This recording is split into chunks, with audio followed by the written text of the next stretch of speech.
ñëwaat ñu teggi tànkam comme ni nga wax moom moo war a teggi tànkam. tout à fait mais là dafa am loo wax danga ni bi nga xamante ni mi ngi joxoon Diomaye dafa xoolul ni boppam moo war a porter lii dafa jàpp ni projet bi dafa war a dem fi nga xamante ni fa lañ ko bëgg a yóbbu et kum ci mën a tànn projet boobu noonu dafa jàpp ni moom dafa war a dem mais là li ñuy sentir est-ce que nekkul ni c'est pas le projet mais la personne de Ousmane Sonko parce que là bu mu génnee avant Terra meeting bi di dribbler pour montrer que c'est lui le maître du jeu et que quoi qu'on puisse dire xam nañ ni Ousmane Sonko il est très bon en politique est-ce que lii yëpp waajulu ko woon. Il ne l'a pas dit waxul ne budul man diw keneen waxul ne je suis en train de dérouler le culte de la personnalité non xam nga nag le porteur du projet. Effectivement am na solo ci projet bi vas-y voir les projets de société ci élection yi pratiquement ils sont tous pertinents mais particularité bi mooy est-ce que ki ko porté il est assez crédible pour lii mu diggee mu def ko et il l'a dit xam nga ñu bari da nga leen di gis ñuy critiquer di tëbaka dal ne la wëy lim ñu diggoon defu ko et parfois ils oublient que Ousmane Sonko n'a pas les coups de franche et pourtant jox na ko lépp. pas du tout. le président de la République nee na il veut dafa bëgg benn premier super fort. pourtant moom moo ko wax déedéet. premier ministre super fort nekkul di dérouler. non premier ministre super fort joxoo ko bàyyi wax sax mu diriger la coalition wala mu choisir kan mooy piloter les travaux. d'accord. premier ministre ci prérogative premier ministre la def. te pourtant c'est le président de la République qui nous dit que le premier ministre est faible il n'a pas de pouvoir. depuis bu mu ko waxee ak léegi gis nga benn réforme buy aller dans le sens de renforcer les pouvoirs du premier ministre. gisoo ko kon donc fi ngay taxaw mooy le premier ministre est faible. et pourtant c'est le porteur du projet effectivement c'est la personne morale du projet. 2029 Ousmane Sonko la ñuy demander ay comptes. li mu mënal boppam. premier ministre primature doo fa gis caisse noire. il insiste il persiste mais mënul dem di lijji bu présidence. sur quelle base la koy diffuser. et pourtant loolu mooy dige bi. te nee na gor ca wax ja pourquoi ci Terra meeting bi muy fàttali gars yi ne leen gor ca wax ja ne en tout cas primature amu ko kon ça veut dire que feneen fu mu am man mënu ma ci dara. ok. personnellement laa la wax. man surtout ci wàllum justice wax naa ko li ma métti yëpp ci justice. ak ci yeneen aspect seulement après une défense de principe il me dit mais monsieur Sow. Premier ministre là genre je n'ai pas les coups de franche pour dem ci sa kii nii yëpp bi ñuy def assise de justice bi j'étais là-bas mais li gars yi di kaas nii yëpp xaatim nañ ko à l'unanimité teg ko ana fu réforme boobu toll. waaw loolu moom ñëpp a ngi koy wax. c'est un projet de loi c'est un projet de loi bien instant bi ñu ngi koy xaaral. un projet de loi doit venir président de la République. alors donc kon te pourtant ñun ñi ko def bu ñu koy dañ naan yow yaa ñu ko waxoon yow prérogative bu président. ngay imposer ne premier ministre na ko def. d'accord. parce que c'est la personne morale du projet xam na ni. moom moo woote une révolution.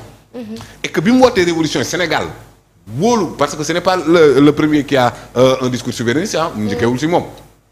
du moom rek moo fi am discours panafricain am na ñeneen ak ñeneen ñu amoon parfois sax avec plus de vigueur mais gars yi wuyu wuñu leen comme ni ñu ko wuyoo moom. donc kon buñ ci xeexee ay bakkan rot ay leneen rot imaginez le poids bi muy doon ci moom. en termes de responsabilité parce que à la fin de la journée Diomaye sax mën nañu ko bañ a rendre compte demander compte parce que moom moo joxoon Diomaye moo tax.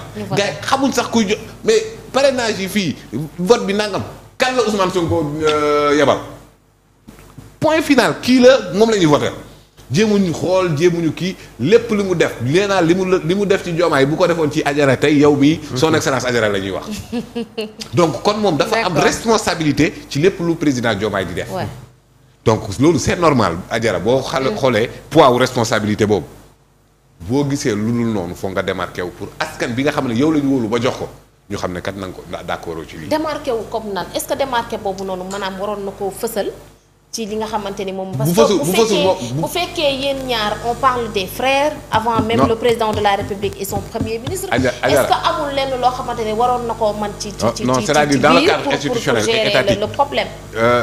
l'État n'a pas de frère, l'État n'a pas de sœur. non l'État c'est une entité abstraite boo xamante ne il ne va que ce que valent les hommes qui les incarnent te loo xamante ne yow sa responsabilité la. bu ñu paree yow la ñuy laaj li ñu diggoon nangam. li muy fësal ci divergence motul sax 1% de li nekk ci biir. d'accord mais Adjara xam nga ne nommé nañ nit président signé moom mu bañ a ko signé. waay Samba nga xam mënul jël fonction. Samba nga xam. baadu am na ñeneen ak ñeneen. bu baax. ñu bëri. bu baax ci yoo xamante ne. bu jàlloon ak fan la ko teg. mais parce que. ci ay convictions. conformul avec les principes. pour lesquels il s'est battu pendant 10 ans. ok c'est-à-dire la lutte contre le système. et xoolal man par exemple ni may gàcceelee ñu ne les deux figures emblématiques de l'antisystème président Diomaye premier ministre Ousmane Sonko. seen problème ci ñaari ñale la jógee. ñaari maire. yoo xamante ni fekkee nañ ay états yu ah mais da ngay dégg ne lii c'est la partie visible de la République naka la ko Cheikh Cheikh Abdou Bara di waxee. le petit légué. kenn xamu ko mais c'est plus profond que ça quand même. Ouais. c'est plus am na yu bëri yoo xamante ne naj nañ ko ba à un certain moment te gis nga coow li muy bëri yëpp ñoom ñaar ñëpp tekk lañ def kenn waxul alors donc kon moom responsabilité am lay assumer. te li nga xamante ne d'accordu ci mais dina ko parce que tey près de 2 ans après ñu def assise justice réforme proposé président dara bougé wul. man bokk naa ci ñi faral di wax que ni on exagère dans l'imputabilité des pathologies aux textes parfois ce ne sont pas les textes ce sont les hommes. qui l'incarnent. voilà donc justice bi malgré que réforme yi duggagul. am na avancé quand même par rapport ak Macky Sall. d'accord les militants de Pastef dañuy dugg et les militants de l'APR ils pouvaient même appeler à la mort nañu rey ji Ousmane Sonko te dara du leen ci fekk. donc pour dire que ni les choses ont largement avancé. pour yow ci côté boobu noonu fan la problème bi féete. ci nit ñi. waaw nit ñi am na ñoo xamante ne xëy na ñoo doon wax mais léegi nag profondeur bi maanaam réforme yeeg yooyu effectivement loolu ba léegi amagul mais malgré tout ça am na ay avancées laa la wax. avancées yi mooy da nga doon gis nit kuy taxaw naan nañu dox ci ay cadavres ci jamonoy Macky Sall kenn du ko def dara ku def ñetti émoji ñu ne ko ràpp ci kaso bi dafay doon am te mu leer fës ñëpp gis ko mais actuellement là tu vois des militants de Pastef qui sont en prison. amul 2 poids amul 2 mesures amul. waaw parfois nga gis opposant bu def lu ne weng lu leer nañ. article d'infraction loo xamee ne lu ne weng la def ak lu leer nañ. parce que bu demee ba ca juge ba. non je suis des fois ñu bàyyi leen wala ñu gën a alléger li nga xamante ne moom. Adjara li ne weng day nekk ci penc bi Pape Malick Ndour li mu wax quand même ku nekk xam na ne c'est excessif mais le procureur il n'est pas le maître des poursuites il est le maître de l'opportunité des poursuites.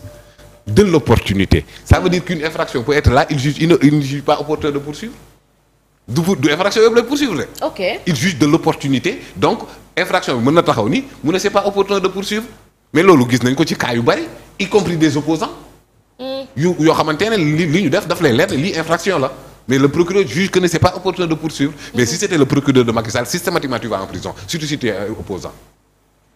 luñ ci am leen luñ ci seet. déedéet mais yow ci su Macky Sall tu as vu que ni Fadilou Keïta il avait écrit avec des interrogations ñu tëj ko le président Diomaye lui-même.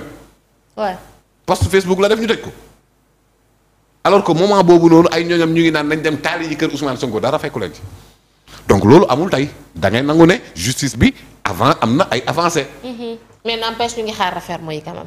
si réforme yi nee naa la les acteurs maa ngi woon ci réforme yi xam naa li ñu proposé. d'accord xam naa proposition yoo xamante ne ça fait unanimité. mais am na proposition yoo xamante ne par exemple le président na génn conseil supérieur de la magistrature ku mel ni man d'accord. d'accord mën nañoo permettre à ce que les postes clés auprès de la justice ñu def ko appel à candidature mais président constitution moom moo ko sant d'être le garant de la stabilité institutionnelle. or justice bi institution la boo ko fa jëlee moom nekku fa ba pare bëgg a garantir la stabilité nu mu mën a nekk.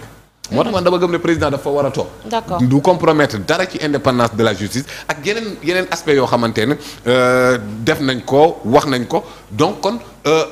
tu vois parfois des esprits frivoles qui te disent que ni non justice bi dañu waroon réforme ba pare avant du poursuivre kenn maanaam dina toog benn moment de léthargie boo xam ne lu neex waaye mën na def quoi ndax justice amul ci réew mi c'est-à-dire waxu waaye di yooyu noonu naka la nit mën a ne nañ réformer ba pare soog a poursuivre alors kon donc moment bi ngay réformer ak moment bi ngay poursuivre lu neex waaye mën na def ci jungle ngay nekk mënul nekk ce n'est pas possible du tout ñi nga xamante ne ñoo fi nekkoon di dóor ay xale yu am 13 ans mandat de dépôt am na fi donc yooyu noonu yooyu pratique yëpp il faut que mu am cadre boo xamante ne non seulement les réformes dina fi nekk mais très près de 2 ans après l'alternative générationnelle kan moo rey Baba Kaana kan moo rey Idrissa Goudiaby kan moo rey Cheikh Wade kan moo rey Cheikh Koli Pape Amadou Keïta ñeneen ak ñeneen ñu ngi ne taxaw 2024 rien ne bouge sur ce point mi ngi bouger nag dinañ ci ñëw mi ngi bouger enquête yi door na nag non mi ngi bouger nag Pape Moussa dinañ ci ñëw alors Ahmadou